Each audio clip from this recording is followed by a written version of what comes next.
जी फरमाइएगा जी कि ये जो तरमीम होने जा रही है हो पाएगी नहीं हो पाएगी अभी तो हम नहीं जानते, लेकिन फ़र्ज़ कीजिए हो जाती है तो इससे जो एक ओवरऑल मुल्क की सूरत हाल है आपको वो ये मामूल की तरफ या नॉर्मल होते हुए ये नहीं दिखाई दे रही है कि इससे फ़ायदा होगा? देखें, जहाँ तक ये कॉन्स्टिट्यूशनल कोर्ट बनाने का फैसला है, ये एक दुरुस्त फैसला है।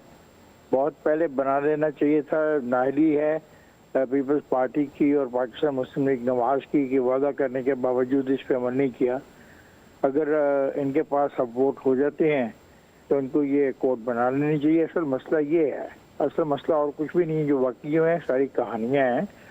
एक ऐसी कोर्ट होनी चाहिए जो कॉन्स्टिट्यूशन और मूल के ऊपर बात करे। फर्ज करें दो सूबों के दरमियान पानी के मामले के ऊपर एक डिस्प्यूट जन्म ले लेता है, तो उसका फैसला कौन करेगी? ये अदालतें करेंगी।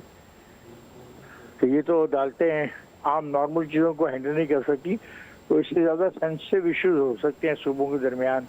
तो वहाँ पर फिर कॉन्स्टिट्यूशनल कोर्ट का जो कॉन्सेप्ट है उसकी ज़रूरत थी, होनी चाहिए और इसको बनना चाहिए।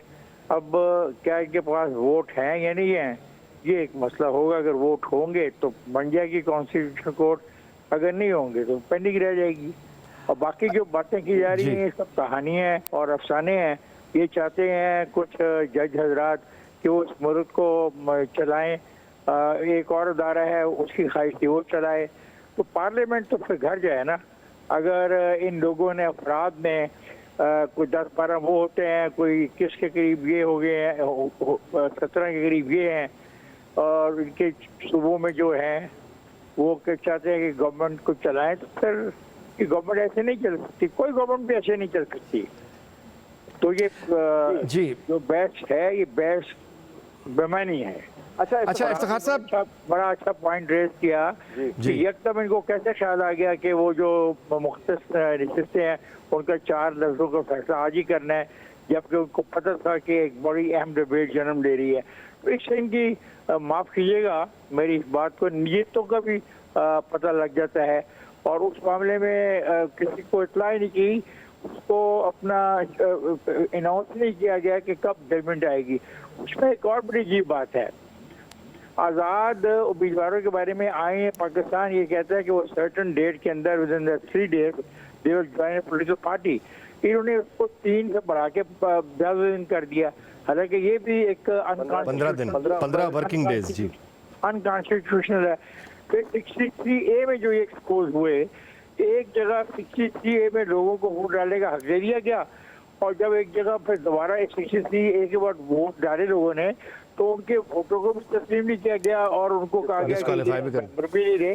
तो इस किस्म के मजाक जहाँ हो रहे हो सियासत में, तो उनको ख़त्म को करना है और ख़त्म करना है पार्लियामेंट ने, और पार्लियामेंट ने ख़त्म करना है कि उसके बाद 2/3 मेजॉरिटी हो।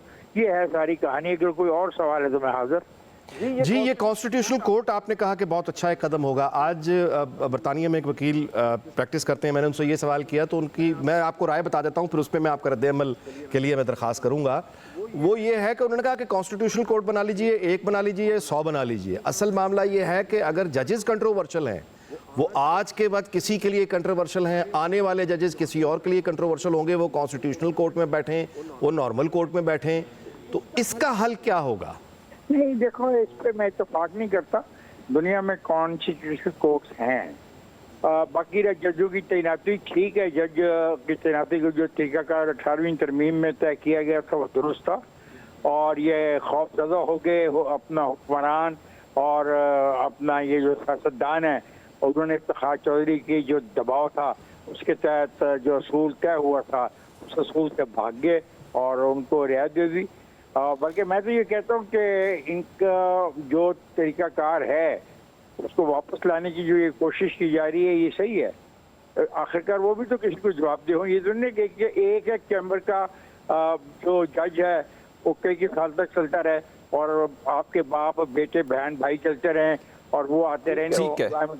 बिल्कुल दिस इज रॉन्ग। ठीक है सर। क्या नहीं, एक सेकंड ठहरे ना। इसमें क्या जाती है कि अगर एक आदमी की बजाय 3 नाम मांग लिए जाए तो क्या जुर्म है इसमें? जी इसमें कोई क्या मतलब